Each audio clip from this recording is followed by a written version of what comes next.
It's time to feel the rage. Welcome to Film Rage, where we talk movies in theaters, streaming, and classic films as well. Directors and actors, beware, as you cannot hide from the rage. My name is Bryce, and I am part of something. What am I part of? The Film Rage crew. The Film Rage crew. That is correct, Which sir. also includes... It includes you there, Jim. Hey, yeah. It also includes Murray. I don't know where he is, though. Where's Murray? Murray's in Vegas for his birthday. Really? Yeah. When did he get there? Monday? What's today? Tuesday? Wednesday? Today's Wednesday. Some Wednesday thing? He's there on Monday. Monday? Yep. Just like the Mamas and the Papas song? Yeah. Monday. Yeah, that's the Murray. He's singing with the Mamas and the Papas. Nice. Or at least Wilson Phillips, one of them. Wilson Phillips. It wasn't one of the Wilson Phillips, one of the daughters of one of the Mamas and the Papas? That is true. Hold on. To one more day. Things go away. Hold on for one more day. All right, this is already falling apart. Yeah. Now what? Oh, ready? Oh, yeah. So with the introductions out of the way, let's rage on! That's it, sir. Well, thanks to Open Sports. If you love our independent podcast, please like, subscribe, share, and give us a 5-star rating on our listening platform. Or Yep. join the Film Rage community at at buymeacoffee.com/Film Rage YYC. And if you can't commit to a movie, then you can dare us to see one. And if you can't commit to a membership, you can do that too. Whatever. It's the whatever. We're just glad if you're listening. It's the whatever episode. I'm glad if you haven't shut it off at this That's right. point, to be honest. If there's one person listening right now Yes. in cyberspace. It's probably going to get better, but I'm not going to make any guarantees. I am not making any promises. Although I will say we have 6 movies that we saw in cinemas this week. Holy poop. So get ready for a long episode. Although Murray's probably not here. So Murray's not here, and I don't even remember remember half the movies we saw. So the Murman 30-minute is yeah, the Merman minute that always ends up 30 minutes 30 plus. long. It won't last that long. Yeah. All right, we never get to this music, so That's kind of cool. This must be a reminder for us to move on. Yes. Well, let's do that then. Oh, that's not the music. Thank God Murray's not here to see all these errors. That's better. I haven't done this in a while. What the amazing moment? Don't know. What the amazing moment? Don't know. Will he predict the rage or will he predict the He's not here. Will he tell us all what Jim and Bryce saw at the movies? Not this week. Better watch out, kids, because he's not here. He won't be coming swimming to you. Sad face. Sad face, sad face. Wah.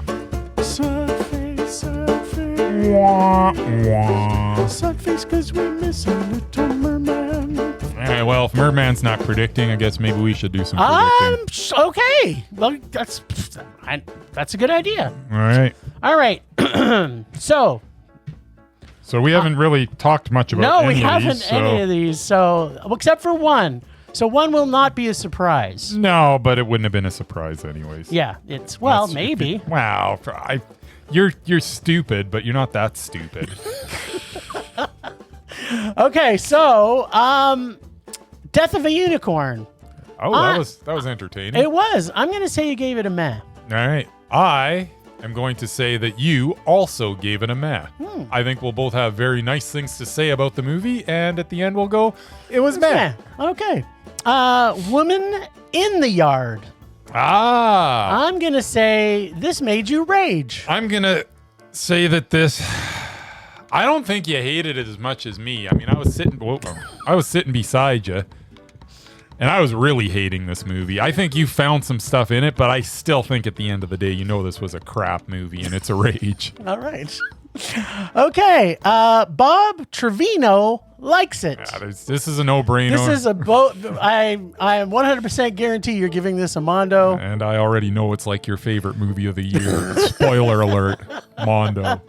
All right. A working man with. Call him a working man. Yeah. If only they would have had a Rush song in here, it might have made this a little better. I'm going to say there's no hope in hell that you gave Jason Statham's follow-up to a pretty good movie, The Beekeeper. Yeah, Beekeeper wasn't terrible. Yeah. I was hoping it was going to be a sequel. I was hoping it wasn't going to be terrible as well. Yeah, but I'm saying you gave this as a rage. Yeah, this was an awful movie, and I know you gave it a rage. Because, once again, you're not dumb. Well, a little. Oh, super dumb. What are you talking about? Okay, The Penguin Lessons. Oh, this one is interesting. I know it is interesting. I know that we didn't give it a rage, but I'm thinking you're going to give it a man. Yeah. It's a biopic, so. It is a biopic. It's a cute little movie. I think you'll also find some appreciation there. There's some funny bits, plus lead actor dude he kind of brings it pretty much every time. Yeah, Stevie brings it almost every time. I think he brings it every time. We're going to talk about him later. Oh, are we? Mm-hmm. I think you will also give this a man. All right. And then Cloud. This is one I think we made different. Now, this was a special screening that we got to see.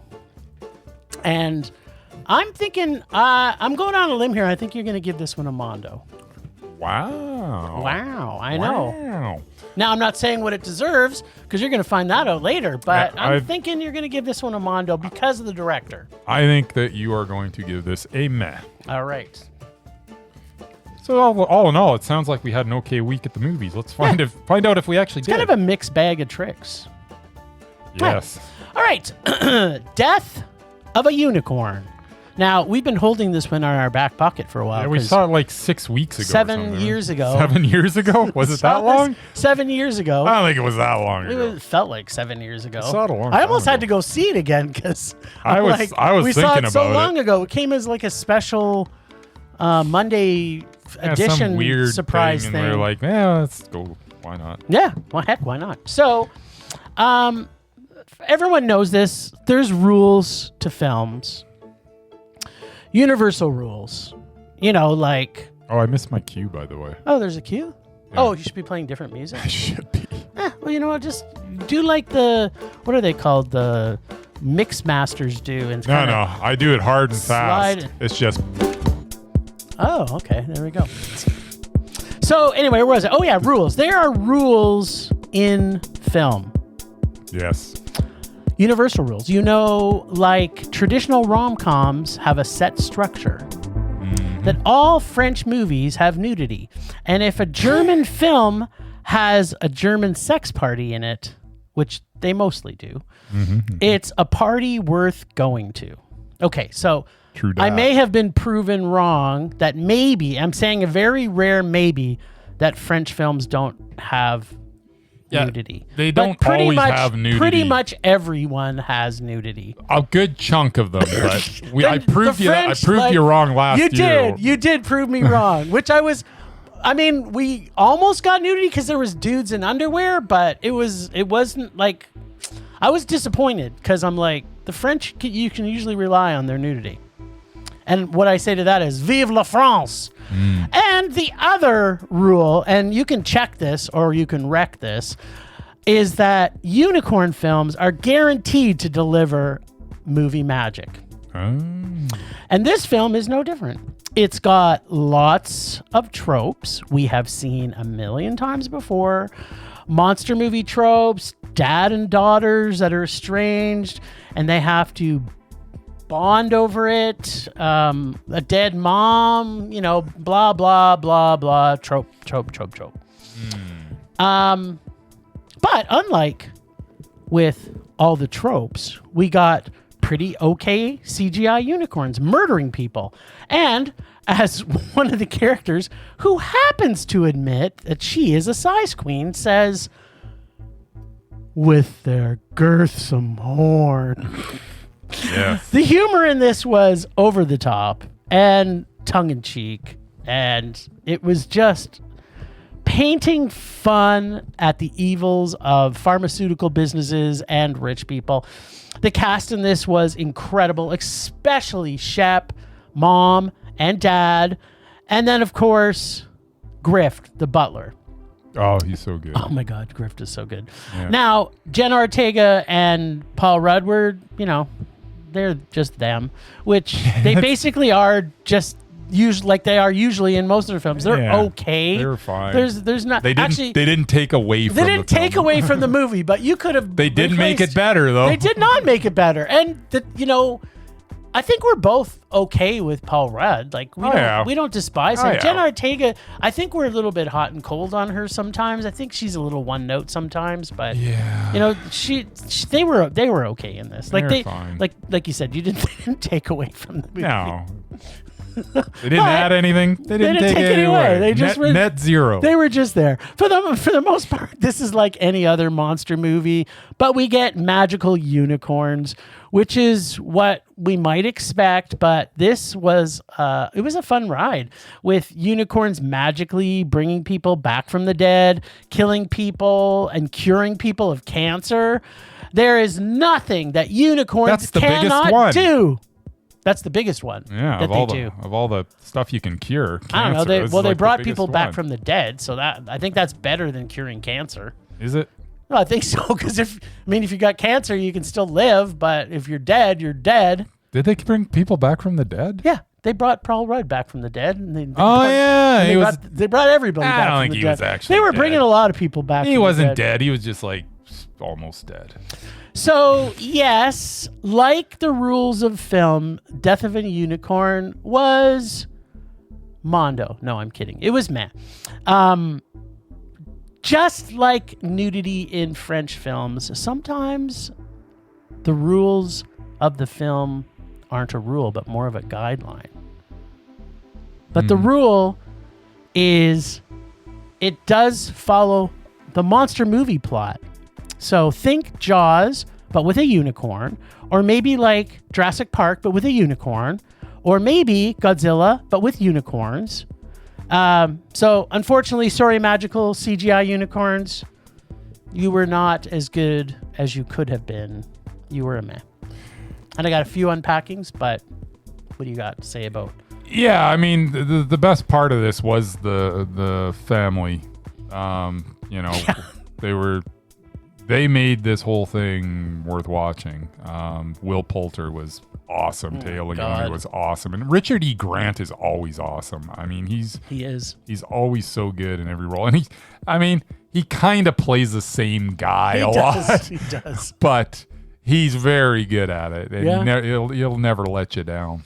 How to Get Ahead in Advertising is still one of my favorite movies of all times, and he is just brilliant in that. So, and Taya Leone has never been better. I mean, this is somebody that you go into a movie going, oh, how is she going to wreck this? And she was actually one of the bright points of the movie. That was one of my unpackings. I was like, when have you ever gone to a movie and said, you know what I'm hoping for? I'm hoping Taya Leone will be in this. Yeah. But after seeing this, she is fucking funny as hell. She was very good in this.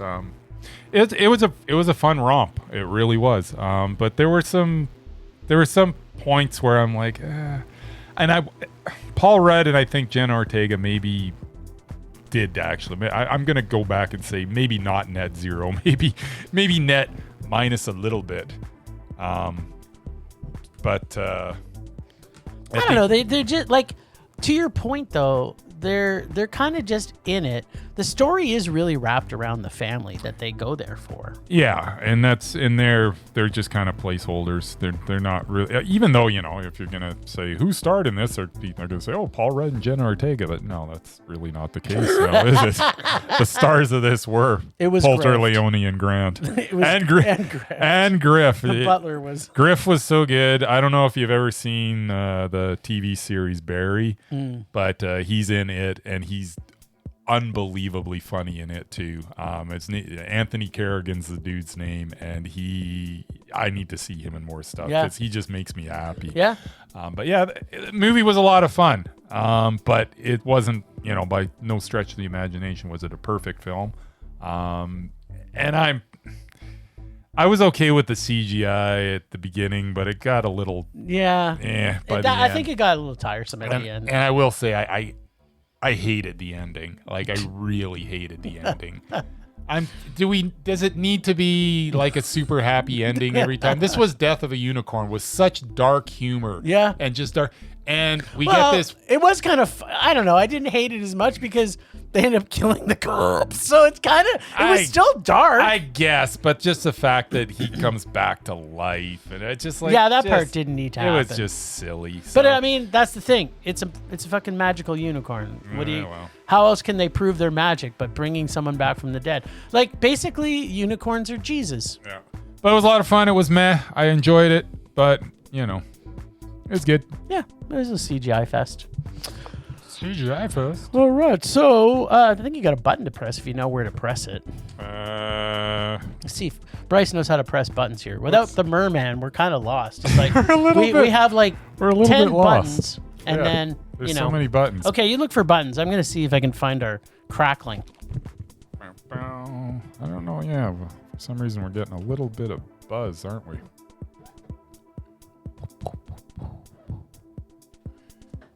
Okay. Any luck there? Nope, No, that's not it. Murray's. There we go. Bryce is on fire, people. That's pretty good, right? Oh yeah, not bad. All right, we got women. No, not women. Woman. Whoa, man. In the yard. Yeah. So, what's the matter? Got music? I think it's me that's causing the buzz. You're kind of sometimes give me a buzz. Yeah. You're electrically charged. So this movie had potential of making this an amazing story of dealing with severe mental health trauma and keeping it vague enough that by the end we could say, wow, this was a great original horror vision dealing with mental health trauma. Except that is not what happens in this. I mean, it starts out pretty great. Some very well shot visuals and a character building story where we have lots of time to build these three characters. Them being mom, a teenage son, and a younger, maybe 8-year-old daughter. Sorry about that. And they are all dealing with the recent death of the father. The suspense of putting the lady in the yard and having us being confused as to why worked, and I'm going to say for a very short time. But then they started throwing all this intentional confusion that for the most part made no sense. And then right up until close to the end, even with all the rules, and I'm putting this in heavy quotes, we are introduced to could be explained if they kept the mental health part of the story as the plot and made the story just about that. But of course, it's Blumhouse, so they didn't. They kept the whole concept of supernatural stuff, which conflicted itself multiple times throughout the film. I had so much hope for this, and really, it was a case of what can pull this out and make a fantastic ending? They could have saved this film a little bit by creating a self-portrait of our lead's mental health being manifested, but they didn't. It just couldn't save itself. It could have almost made it to a meh, but it didn't make it there because what it did was had me question pretty much all the weirdness and looking at how they integrated the mental health side of the story with, and I'm putting the heavy quotes, ghost part of that didn't do well at all. So I'm sorry, Women in the Yard. You should have stayed in the yard instead of making me rage. I had so much hope for this. I was enjoying the whole mental health side of this story. In fact, I was really enjoying it. But then when they get to the end, it's another case where if they would have made it that the kids didn't have a clue what was going on, it was all in the mom's head, it could have come out, but the ending just got stupid. And it drove me to a rage. Yeah, Woman in the Yard. I mean, it's a well-acted, very well-shot movie. It looks good. Yep. The problem is just the points you're making. There's these weird inconsistencies. It's like they make up a rule and then they don't follow through with the rule. And it just makes a whole mess of a movie by the end of it, where you're like, okay, was I supposed to ignore that? Was that all in her head there? Did any of this happen?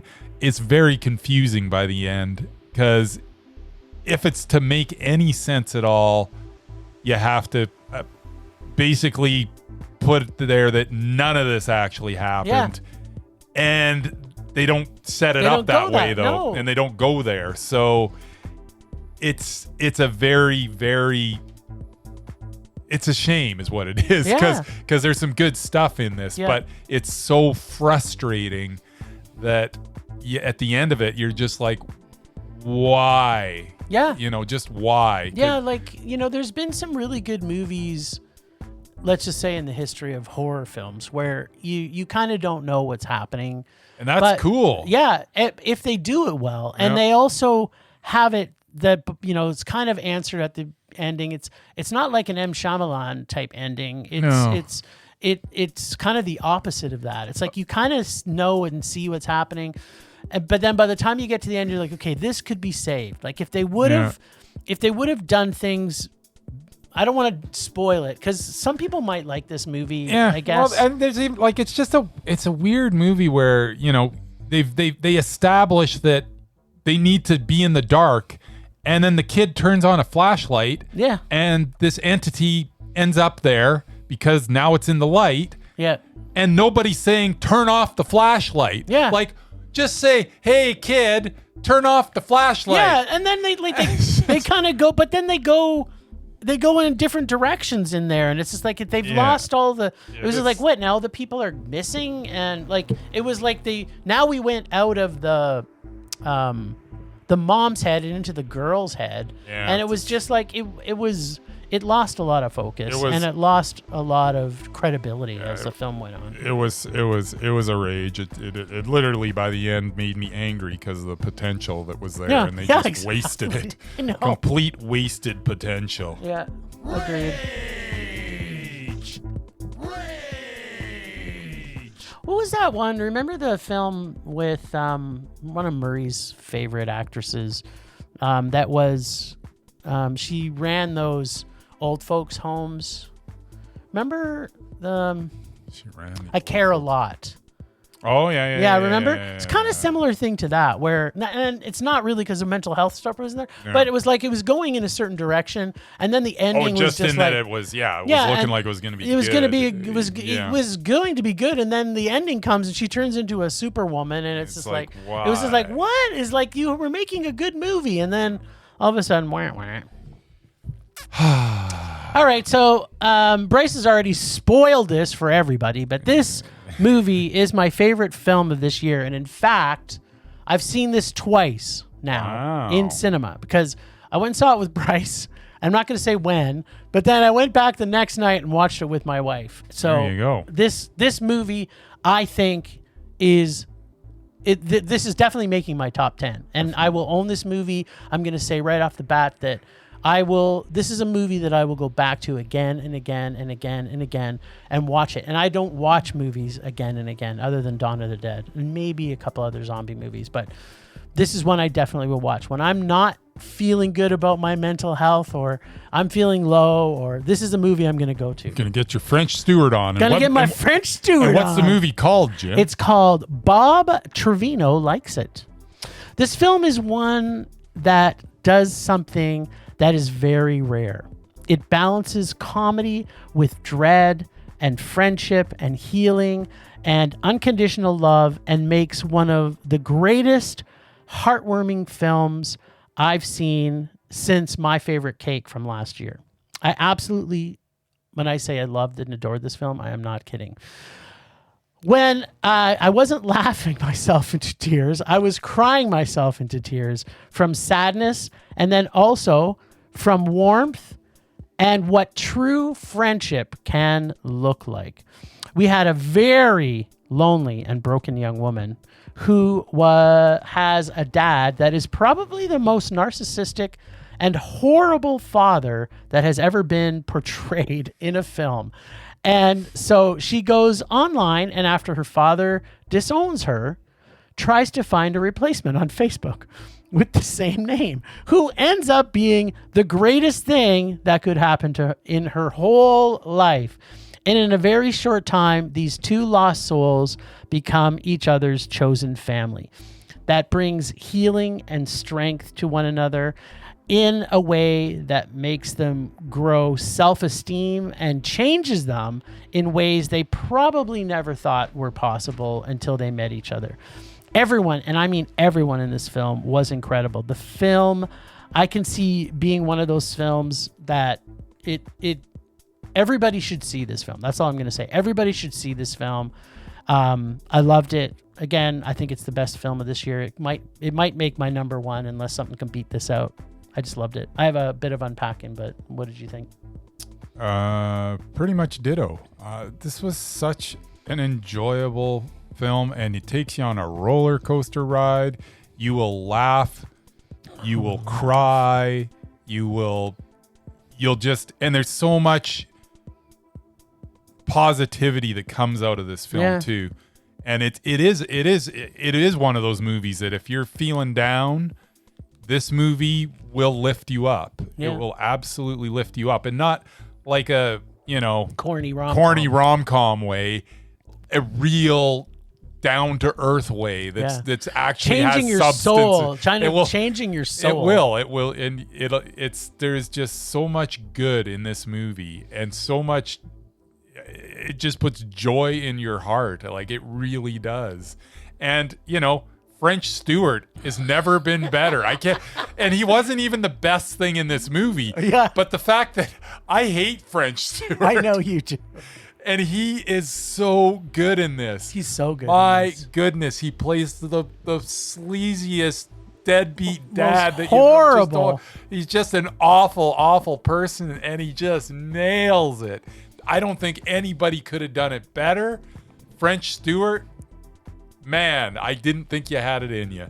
But you got to talk about the actress the actor Barbie Ferreira. Yeah, Barbie Ferreira. So she's actually a plus size model. Yeah, but you would not know that from looking at them. I mean, she did not have an easy life. She had a horrible life. There's the scene where she goes to the counselor. She finally, brings herself to go to the counselor, and she's just, everything that comes out of her mouth is just so natural, and it seems so real. Yeah. And she's basically telling her story, and she's kind of just going, yeah, but it was kind of my fault, and this and that, and going through it. And then they cut to the counselor, and she's bawling her eyes. You know what the weird thing is? They cut to they cut to the counselor. She's bawling her eyes out.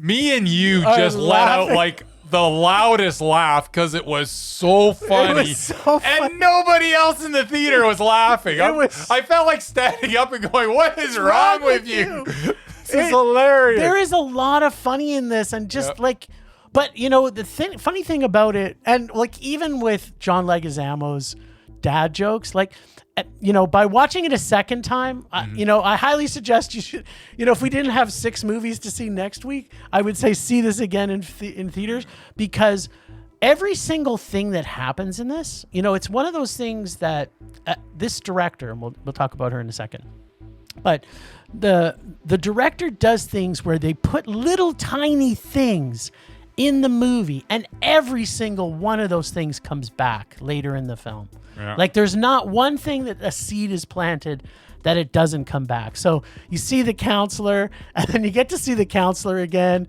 The dad jokes are coming from Leguizamo. It's the inside joke between the two of them. And even when, I'm not going to say anything, but when she comes back and tells the dad joke to him, right? It's it's just these little tiny things. And then there's a scene where, he blows her mind, where he goes to the hardware store, and she was thinking, oh my God, he brought all these things to help me out, or she doesn't know this yet, and she's pulling out all her credit cards, and she's like, well, I have to put a bunch of different charges on them. She's got 10 cards, and they're probably all maxed. Yeah.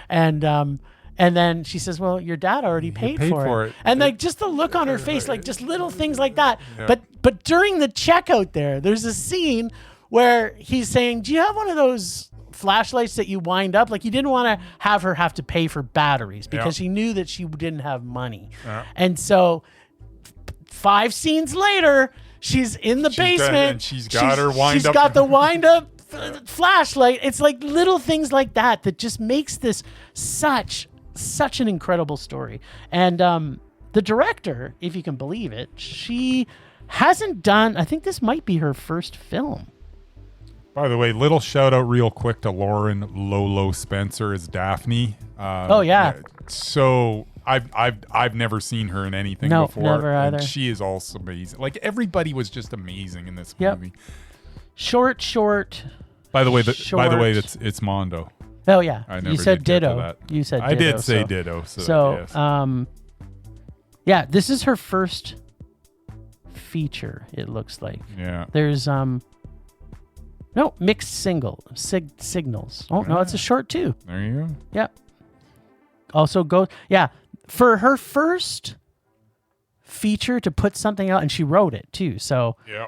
I've not very often that we see one film from somebody and they instantly get added to my favorites, but I will be watching for Tracy Lehman for years to come. This is so good. Go see this movie. Yeah. No matter how you can see it. Like just go see it.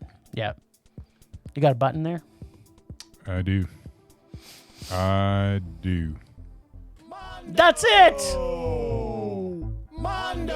Oh man, you know how to press my buttons. Tell you, I'm getting so good at this. Yeah. I haven't done it in like Murray can 2 stay months. in Vegas. Yeah. There we go. Okay, this one's going to be a real quick review. It's called A Working Man. They call him a working man. I want to say this is a Sly special. Sylvester Stallone special. It's special, all right. The 1980s called They Want Their Awful Plot and Rage-Inducing Script Back.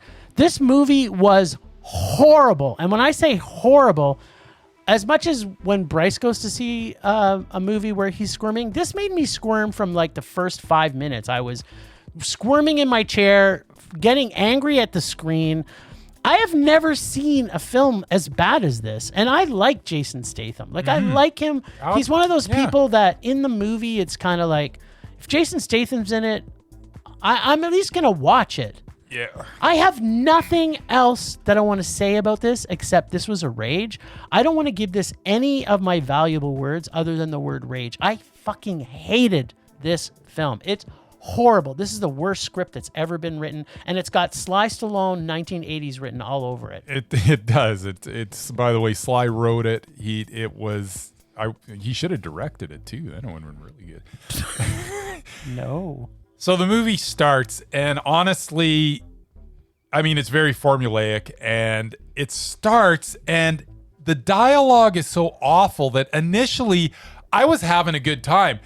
At the start of this, it was so bad it was funny for me, but that only lasted about 25 minutes, and then it got tedious, and then it got infuriating, and by the end, I'm like, why would you make this? This was god awful.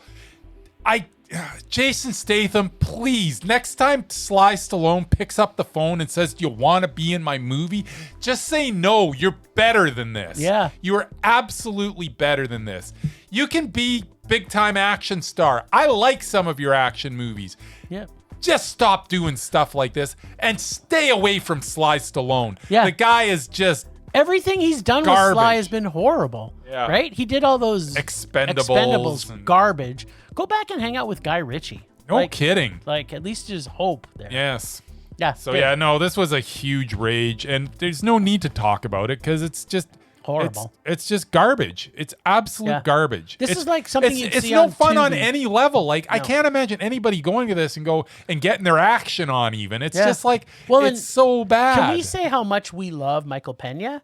And he was horrible. Oh, God. He was, like, I've never seen him act as bad as he was in this film. The worst part is I couldn't fall asleep. I thought for sure it was the third movie of the night. I thought I was going to fall asleep for sure. I tried to fall asleep. I tried. But my rage was too boiling. God awful. Please stay away from Yeah, Working do not. Man. Do It not is see a not Working Man. good. All right, but here's a movie that you probably should see. It's called The Penguin Lessons. Yes. This movie pulls out all the stops and has all the usual tropes. This is a bit of a tropey episode this week with a bunch of tropes going on that we usually get from biopics. I mean, it's got kids. Mm-hmm. It's got that are, learning a lesson. They've got the crusty old teacher who also needs learning as well. Yeah. As well as, everybody saving. Comes out better at the end. Yep. And it's got politics. It's got old ladies making a difference. Yep. And of course, it's got something that most biopics don't have, which is penguins. Yep. Okay. So not all of these tropes are necessarily what's making this film, but it does have some of these tropes for sure, especially with the kids and their typical subplot portion. Yeah. I got tired of the kids at the beginning. I was like, okay, when he first comes in and they do all that kids are assholes bit, that's been done so many times. It was kind of annoying to me actually when it first started. Yeah. But I mean, it's kind of needed to bring you where you get to it. So yeah, that the kids part was kind of annoying. But this was funny and has the incredible Steve Coogan in this, whose dry wit and delivery is at the top of his game in this. The only thing that, is with most biopics, it has robust characters. Like these characters were all robust. Whereas most biopics, that's not necessarily the case. They'll have like one character that the story is about that is robust, but every character in this is super well developed. From the kids to the lead to all the secondary cast, what lessons do we learn? Many. But as a theme, we get that one person, or in this case, a penguin, who can change the lives of everybody that it comes in contact with. And sometimes the best counselor is someone who can just listen, allow ones to release their pain and sorrow, and also smell like rotting fish. He also happened to be a penguin that couldn't talk, so that helps. This has all the makings of most biopics in it, that it tells a story of this wonderful wounded man who meets other wounded people, and we get closure and healing and rehabilitation, but we also get these great characters that I fell in love with. And like most biopics, I kind of test this on the blubbering idiot scale. So if I got to a complete blubbering idiot, this could have made it to a Mondo, but it made it to a high mad because my blubbering idiot level didn't get there as high as it should have been for this film. Because apparently maybe it's because it's a biopic. So I really, really, really, really liked it. It didn't get to a Mondo because I wasn't a complete blubbering idiot by the time I got to the end of it. So it was a meh. High meh, but still meh. Yeah, the Penguin Lessons. As you say, it really is very tropey. It's a story that, even though it's based on a true story. I mean, there's stuff in here that I know didn't happen. Yeah, exactly. But it's very formulaic, and there is just, even though it's about a penguin, that's the only original thing in it. It's not original in any way. We've seen this story 1,000 times. As you say, everybody learning a lesson by the end, and they're all better for knowing each other. And at the end of it, you're like, yeah, but it was very well done. Yeah. Even though I've seen this 1,000 times before, It was so well acted. It was so funny that it was absolutely worth watching. And Steve Coogan, my God, I mean, he's never bad. No. He's always excellent. I really enjoy. I'm getting to the point where I see that he's in a movie and I want to see it. Yeah, totally. And it took a while, and I don't even know why it took a while. I don't know if he's in a lot of films, though. He's in enough. Like we haven't, but I mean, we don't get a ton though. Yeah. Maybe we don't get it here. Maybe he's doing more made-for-TV stuff. Yeah. I don't know. Because, I mean, even if you go back to, like, Hamlet 2, Hamlet 2 is so good. It's so good. So, but yeah, the Penguin lessons. I mean, and the Penguin. Let's talk about the Penguin. The Penguin's brilliant. He was the best. He was so good in this. Of all the Penguins we've seen in this last year, and I man. think we've seen, this is like our third Penguin film. It's at least our second. I don't think we've seen 3. But this Penguin and this one outacted that other Penguin so badly. It's ridiculous.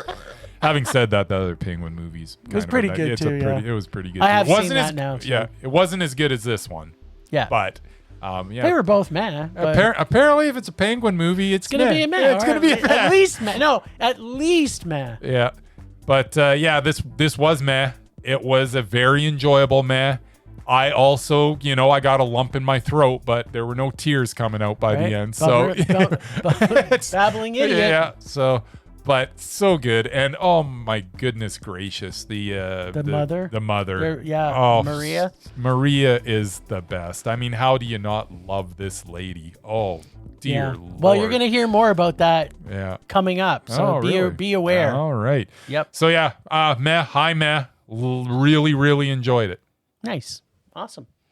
Got buttons to push. Yeah, I know. We're like batting 1,000 today. Did we agree on everything? Yeah.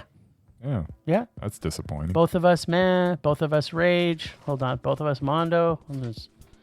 Yeah, it's kind of disappointing when we I love it when we have a rage all out. I love it when right, one of us rages and the other one mondos. So I was like right 100% of the time. Nice. I think you were too. I was too, except I may have been wrong with this one, but we'll find out. We will find out. So this was a special screening we got with our friends from Cuff. From Cuff? Oh, yeah, well, you got some new music to play? Yeah, let's play some Cuff music. All right. Let's just enjoy it for a second. All right. It's groovy. Groovy, baby. So you know how much we love Cuff? We even gave them special music. They even have just their for own music. Nobody else has their own. Oh, no, that's not true. Sif also has Sif has their own music. Yeah, but, here's the thing. We are very connected to these film festivals because we attend them all. Yes. And we're lucky enough to know a lot of people at these 2 festivals.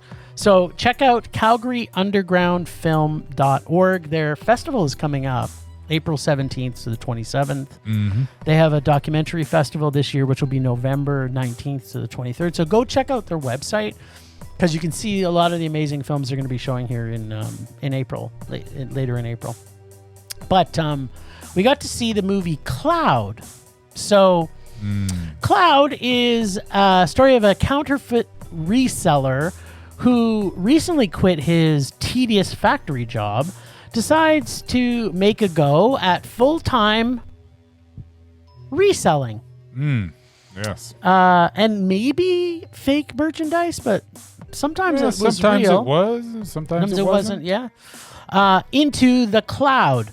The pacing is very slow burn feel with an escalating frenzy of action, murder, and mayhem, where we learn great life lessons like don't trust women who seem that their only goal is to be able to quit their job and use your credit card. That would be a bit of a red flag for me.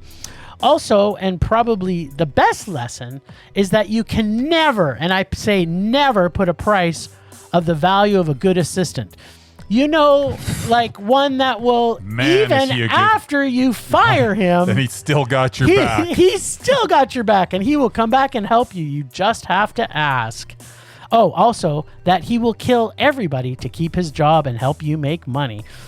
I really enjoyed this. The build was really slow build, but it just got a tad draggy for me because the finale, which I think... if it was maybe 10 minutes shorter, it could have maybe saved this pacing a little bit for me. The film could have been a mondo, I think, if they cut out 10 minutes of this. But because it felt that long and draggy as it went through it gets a very high meh. And I'm going to say mostly because like they kind of save all the action for the most part to the very end, which is normally okay. And it's a Japanese film. Mm-hmm. So usually Japanese action films have a lot of good plot and character developments, which this does. The problem that I had with it is that they're in a space that's not that big of a space. and they've got like all these bad guys, and it's just like it's almost like it's a video game. They're like, well, this bad guy's in this room, and then this other guy, so he has to kill.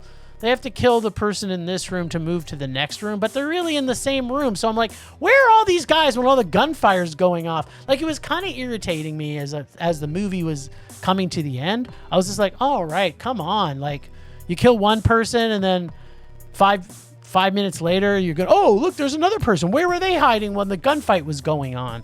So I really liked it because I liked the build of the story, and I really did like the idea of the story, but I think it was a bit draggy, and yeah, it's a meh for me.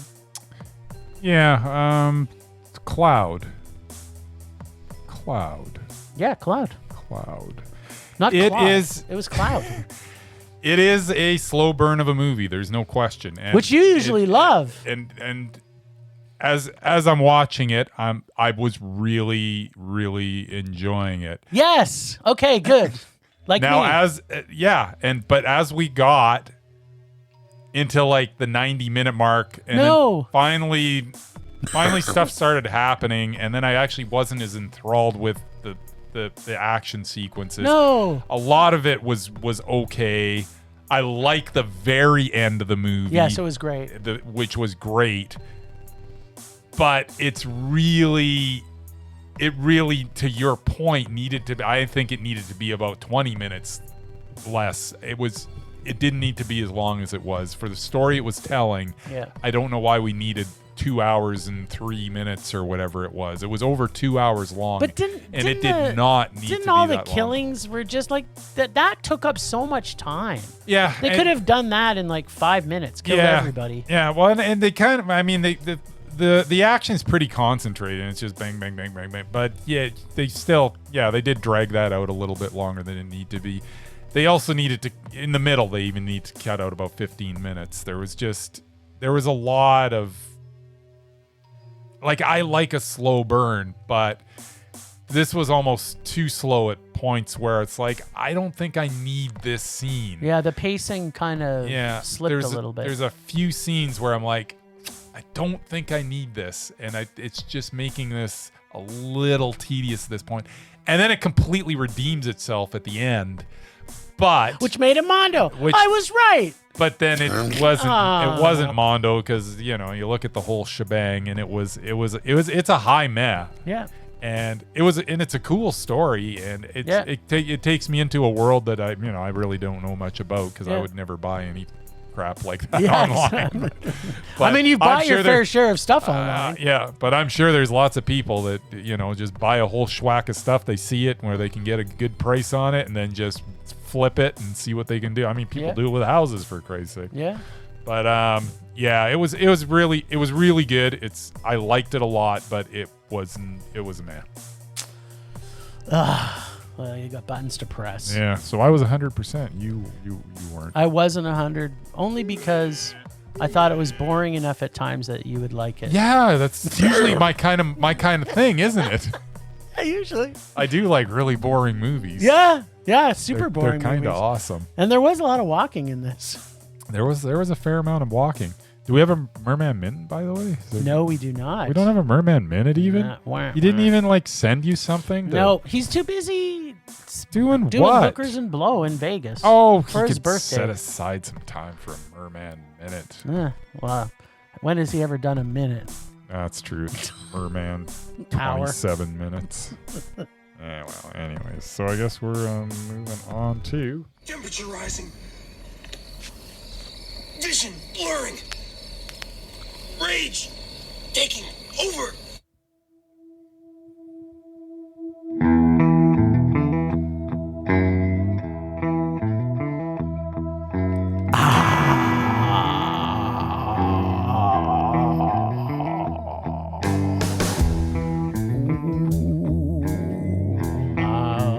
Sweet, sweet rage.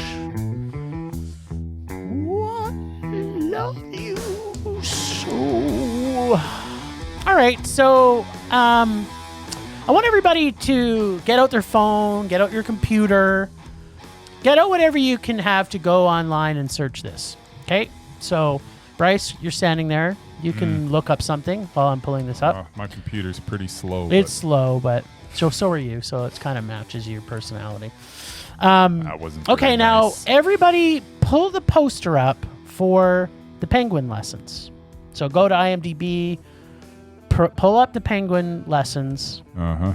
Now, by just looking at this poster, are you looking at the poster, Bryce? No, my computer's slow, I told you. Okay, well, you should be able to find it. Do you want me to find it Well, for you? I think I know what the poster is. Okay. It's with the penguin like walking behind him, right? No. Oh, no. No? Oh, the other one? Yeah. The main one. There's two posters. But there's a yellow one that is the predominant poster. There's also the white poster. Yeah, but the yellow one, the one that's predominant. But what You about the take white a look at poster? it. I'm not looking at the white one. I'm looking at the one that we saw at the movie theaters. Was it at the movie theater? I Yes, don't the remember. yellow one was at the movie Where theaters. did I see the white one then? I don't know, probably online. Yeah. All right, so that's exciting. now when you look at this poster, Okay. who do you think this movie is going to be about? I don't know. I still have my computer slow. Okay, so you're going to think it's about Jonathan Pryce Yeah. and Steve Coogan. Oh, absolutely. Yeah. I know the poster you're talking about. So, but it's wrong. It's about Steve Coogan and Vivian El Jaber, who plays Maria. Yeah, Jonathan Pryce really is kind of a footnote in He's this. a footnote in this movie, but they have him on the freaking poster. They don't have her. Now, also, just try and find any information about Maria's character or Vivian El Jaber.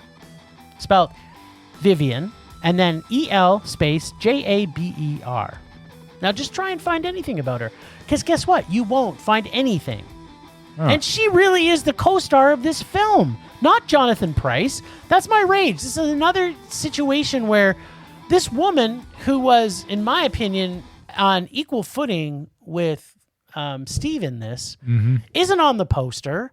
No. They could have, you got a cute little penguin on it. You have a crotchety old grandma-like lady who's somewhat the comedy relief at times, but also she's the heart of this film. And she's not on the poster. You can't find her anywhere.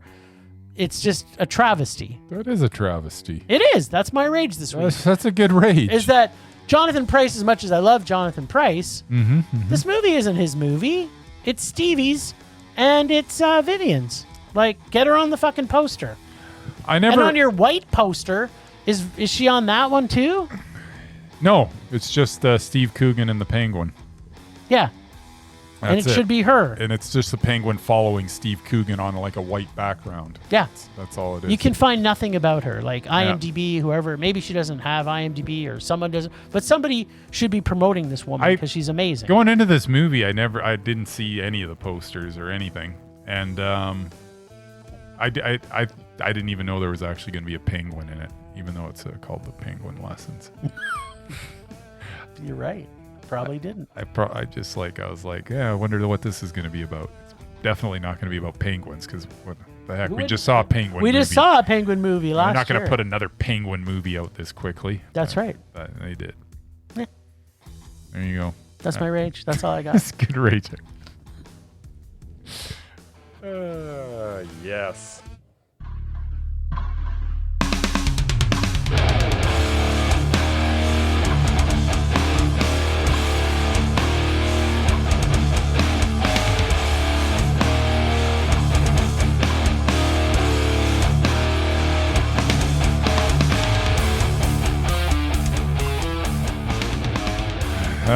My rage is, unfortunately, me.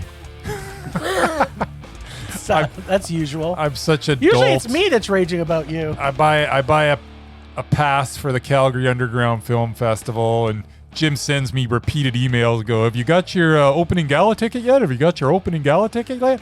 And I'm like, why would I need to buy my opening gala ticket already? Because it's showing on 2 screens. There's no way it's selling out. I got my pass on Thursday. I'm like, Sunday morning, I'll get up in the morning and I'll get all my tickets for the week. So I got it all planned that for the Calgary Underground Film Festival, going to get all my tickets. The first thing that stares me in the face when I go onto the site is opening gala, sold out, both screenings. And I'm like, what? And I'm like, Jim's right. I am an idiot. It's true. So my rage actually is that Jim was right. Which is, he's finally realizing Yeah, sometimes I get it right. indeed. Those one out of 100 times. Yeah, You should well. listen. Indeed. Rage subsiding. Pulse slowing. Anger fading. All right, our lists. So if you have never heard our podcast before and you tuned in to hear what we thought of the Penguin Lessons or Bob Trevino Likes It or Death of a Unicorn, who knows? Go check out our website at filmrageyyc.com and go to our page called The List. On there, you will find 5 lists. You will find Mesmerizing, Repulsive, Doubted, Undoubted, and once mesmerizing, but no longer mesmerizing. And so the Mur gave us a film to watch for last week, and it was called... What was it called? 9 Months or something like that? 9 months, yeah. Yeah. And he said, Jeff Goldblum is in it with Robin Williams. So immediately I thought to myself, I thought we lost Jeff Goldblum. I think that Jeff Goldblum's no longer on the mesmerized list. So then, being the smart young man that I am, I went onto our website, looked at the lists, scrolled through all the people that are mesmerizing, and guess what? Jeff Goldblum is not on that list. And then you So scanned then the I one- very intelligently did not watch 9 months.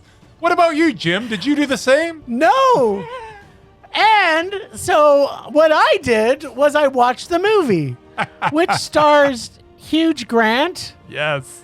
and Back when he was rom-com central. and what's her face? God, what the hell's her name? I don't even remember. It's Julianne Moore. There you go. Yeah, and they were both repulsive in this. Like, repulsive.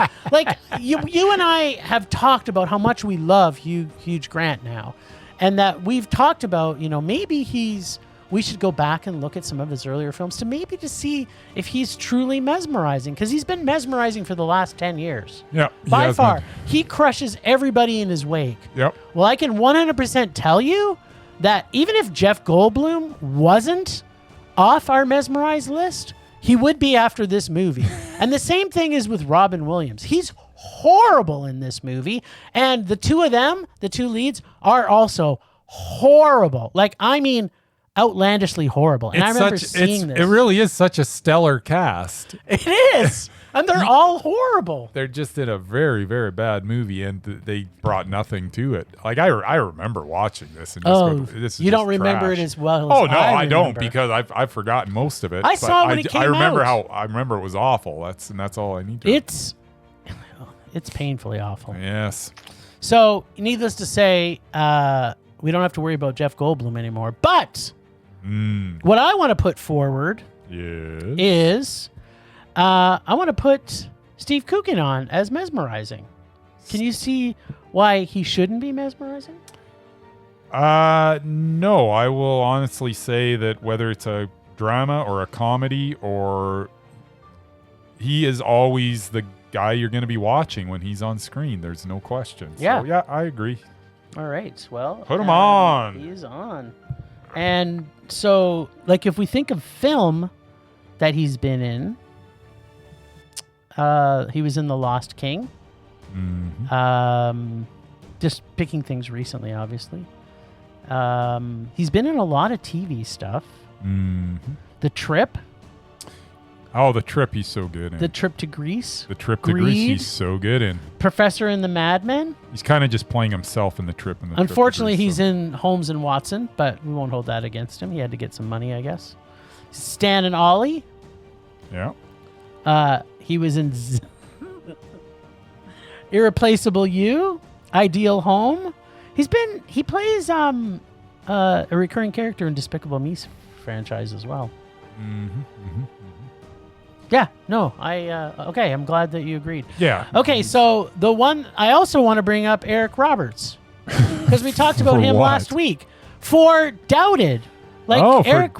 Yeah. Well, he's in 9,000 things. How can he even keep it straight? There's no way I've seen any of them. I'm not gonna. If I gotta sit here and watch like 9 or 8 freaking Eric Roberts movies. Yeah, but we've made this rule before for people that are doubted. We don't have to do that. Well, yeah. I mean, with this, we have to have seen a reasonable amount, though. We can't just. Well, like Murray, I've seen a lot of his films because I preview for film festivals. So, yeah, he is literally in every movie that's made every year. Yeah. And he's horrible. That. He's in a movie called The Arkansas Pigman Massacre. Nice. Well, how Kung can Fu Slayers. How can the Arkansas Pigman Massacre not be a Mondo? Now I want to watch it. It's coming. Oh, sorry. Maybe it's coming out this year. That's exactly. He's in like 72 movies in the last 2 years. Yeah, well. All he does is work. I know. Well, that's why he's a tough guy to. Okay, maybe we just got to see 2 movies in the last year. Arkansas Pigman Massacre. I kind of want to see Kung Fu Slayers. I mean, just the names of his movies are awesome. He was in Birdman too. Remember when we saw that? Yeah. Company We Keep, City of Demons, When It Rains in L.A. The one that he made, although he has to be in it for 5 minutes. 1, 2, 3, 4, 5. What is this? There's a movie called The Confession, which is a French film, which is probably one that we might. 1, 2, 3, 4, 5, 6, 7, 8, 9. Okay, we're in April. We're just going into April, and he's already got 9 movies out in 2025, of which I've seen 1. Okay, well, let's watch The Confession if we can see it. It's the one that's. It's got a high rating. It's got a high rating in it. Here's the thing: if it's okay, we're gonna do this. Yep. But we're gonna watch The Confession. Yep. Okay. And if it's Mondo, obviously he's off. Yeah. If it's meh, we gotta watch something one above or one below. Now I wonder if this is actually out yet because it says 2025 release. That's a darn good question. At least it's not long. It's an hour and 33 minutes. So it's got that going for it. And it's French, so it's probably going to have some nudity. Yeah, that's what you keep on saying. It's got Hansel Ramirez in it. I kind of like that guy. Yeah. It might not be bad. I know. You might make it all the way to Mondo. It might. All right. I'm not saying we're going to watch this for next week. Yeah. We'll see. We'll see if we can find it. We're going to see if we can find it. And yep. Yeah, we'll see. But yeah, so basically, Eric Roberts is on deck for right. Doubted. Yes. And hopefully, The Confession. Hopefully, The Confession is just a rage and we can just stop this idiocy. I doubt it, though. It's got almost a 9 out of 10. Unless it was just 9 people watched it, the director and the cast. so do a bunch of Christian conversion films, so... True I wouldn't put too much into that. I hear you.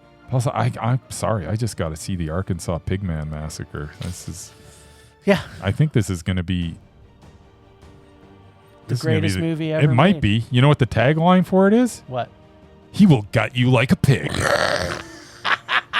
Is it a biopic? I don't know, but it's put out by Bayview Entertainment, so how can it be bad? I don't even know what that is. Yeah, me neither. Oh my God. Looks like it's maybe based on a true story. That's the mark against it. Yep. In 2004, 2 12-year-old girls embark on a camping trip in the remote woods with Big Brother Dylan. Wow. Wow. All right. I hope stay tuned, people, for Eric Roberts updates. Yes. And welcome Steve Coogan to Mesmerizing. Yeah. That's exciting for Steve, I'm sure. Yeah. Yeah. So if anybody knows Steve, let him know. He's mesmerizing now. Yeah. He may not know. He may not know. Yeah. That's what we're here for. We're here to give the good information. That's right. Help you know stuff. Yes, indeedy. Is that it for the lists? Yeah, that's it. All right.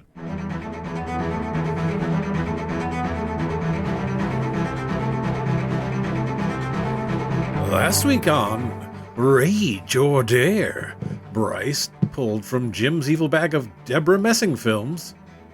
Wait, there's enough of those to fill a bag. Anyway, he picked the 2005 film The Wedding Date. This week, it's Jim's turn to rage or dare, or if we're all very, very, very lucky, to Casey. Let's check in on our baby boy Bryce and see if he was wrong about his dislike of Debra Messing films. I mean, based on the discussion of her catalog of work last week, Bryce should love this movie.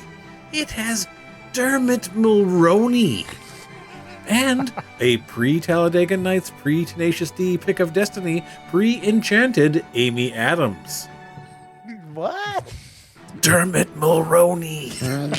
Come on, Bryce. Dermot. Dermot. Oh, Dermot, why have you forsaken me? This movie is Debra is, Messing. well, yeah, Debra Messing's in it, and oh my God, she's not a very good actress. Dermot Mulroney he's actually fine in it. He's very charming. I don't know what to make of this thing. It was kind of hard to watch. There's some weird scenes where they're playing some sort of sport that I don't even know what it wasn't cricket and it wasn't baseball. They're playing with some weird Cracket? I don't know what it was. Is there something called cracket? I don't know. Just guess okay. throwing out names. But yeah, Amy Adams is absolutely repulsive in this. I don't know. I've never seen her in a movie where she was this young. She's probably like, I would guess 20, 21 in this, and oh, she's awful. How did she get jobs after this? But yeah, this movie it's not so god awful that you're like going, this is like the worst thing I've ever seen. It's nothing. Like, it's so formulaic. There's just nothing. Like, why are you making this? It makes no sense to me. You've got basically the whole thing is that Debra Messing's going as Kat is going. Anytime you got a character named Kat in the movie, you've already lost me. But so Kat is going back to have like to go. She's going to a wedding, and Dermot Mulroney is like a gigolo that she's hiring to go to the wedding. You've never heard this plot before. Going to act as her boyfriend to make her ex-boyfriend jealous because he's gonna be there because he's gonna be the best man. Come and knock on our door. Like this was like a Three's Company episode, but 90 minutes long, and worse. I'd rather watch Jack Tripper fumble through. It's like, that's how bad with this the was. Ropers. With the Ropers. Well, at least you get those. Or Don Knotts. What was Don Knotts' name in the Mr. Furley? Mr. Furley. Yes, at least you get some funny facial expressions from Don Knotts. You got nothing funny Fell. in this. The only good thing in this was there was nothing good in this. This was not good. But it wasn't so off. Like, it's one of those movies where you're watching it and you know you're watching a total piece of crap, but it's basically just wasting your time. And that's how I felt. It was eating away at your eating soul. away at, and it's like, how did this get made? There's nothing here. There's no standout performance. There's no funny bit. There's no character that's quirky and adds something. Like, it's so blah. You're just like, what are they doing? What is this? It seems like it should have been a made-for-TV movie on the Hallmark Channel. It should have been on Hallmark or W Network or whatever. It was definitely had a made-for-TV vibe, and it was god awful. It was a complete and utter rage. And it's just such a waste of time. Like, it's not the worst movie I've ever seen. It's just the most unnecessary movie I've ever seen. Like, there's nothing in it. It's like, why? We've got ourselves a bingo. Oh God. Yeah, this is just You're welcome. bad. You know, we have to be careful what we say around each other, because you know what, that's been in my bag for quite some time. Yeah. When you were raging about Debra Messing on a movie from like 3 years ago, I was like, okay, I'm just gonna remember that. I'm gonna see if I can find some. It's funny because we just watched a I movie with know. Debra Messing where she was actually the best she's ever been. Yeah. And then Yeah. I got to watch this, and then I was thinking, well, maybe she's not as bad as I remember. And she's worse. She's worse. All right, what'd you pick? Who'd I you pick pulled from?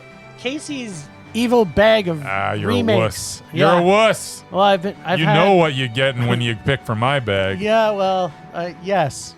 But what'd you get from Casey? I got The Mummy, Tomb of the Dragon Emperor. What the hell is that? I don't know. Can you find it? The Mummy, Tomb of the Dragon Emperor? The Mummy. I am very confused right now. Was this a movie that went to theaters? Tomb of the Dragon Emperor. It's a sequel to The Mummy. I didn't know it was called Tomb of the Dragon Emperor. Is that what it is? Yeah, it's So who's Brendan in it? Fraser. So It's it's a number 2 or 3 or I think it's one of four, it's 2 or- or 3 or I don't know. Oh, I don't know how love many that. they made. I love Brendan Fraser. He's awesome. Is he? And what's her name? What's her face in it? Academy Award winning actress. I don't think she ended up in this. I think they replaced her Oh, with so it must Maria have been Bello. 3. Oh, that's 3 then. Here's the kicker though. You know who Yes. you do get? Ooh. You get Jet Li. Oh, baby. That's going to be a Mondo. How can it not be? Jet Li's awesome. He's like literally the best Lee. He is. And L.I. he's the only good part. Well, there's no good part in the Expendable movies, but No. he's almost watchable. He's watchable in that, but Yeah. if you can yeah. blank out everything else that's if happening you can around watch the him, 3 minutes that he's in it and just not watch the rest, then Exactly. you've done okay. then it's like then a it's met. 3-minute show with Jet Li. You've got 3 minutes. 3 minutes with Jet Li. That should be like That's a what podcast. the subtext should be He called. should have a weekly podcast that's 3 minutes long. 3 minutes with Jet 3 minutes Li. with Jet Li, and he's a good guy. He's working hard. He's a good guy. He's hardy and working. Yeah. Anyways, so you are gonna see The Mummy, The Mummy Tomb which apparently was of called the Tomb of the Dragon Dragon Emperor. I did with not Jet even Li. know that was. I'm already looking forward to this. That was a thing. As much as I'm looking forward Yeah, to I think Eric this Roberts. was the third one because I think you had The Mummy, then you had The Mummy Returns, and then you got this Tomb of the Dragon Emperor thing. Dragger Emperor. I don't know that I've seen this. I probably must have, but Well, I'll let you know all about it next week. sounds good. Nice.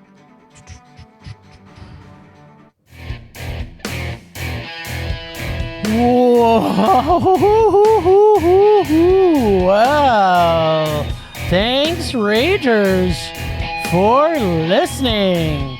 And thanks to the extended Film Rage family you can find in our show notes. Thanks to Casey from The Nerdy Photographer for the voice of Rager Dare and our God of Rage. Find us on social media everywhere at Film Rage YYC. Check out everything Film Rage at filmrageyyc.com, including our merch site for Redbubble and TeePublic. We always want to make this raging blast for all listeners, so please comment, like, subscribe, and send us emails to filmragecalgary@gmail.com. Dare to see terrible movies to fuel our rage. But no matter what you do, please, please, please, pretty please, please, please, make us rage. That's it for this week without our little merman. Happy birthday, Mur. Rage on. Rage on.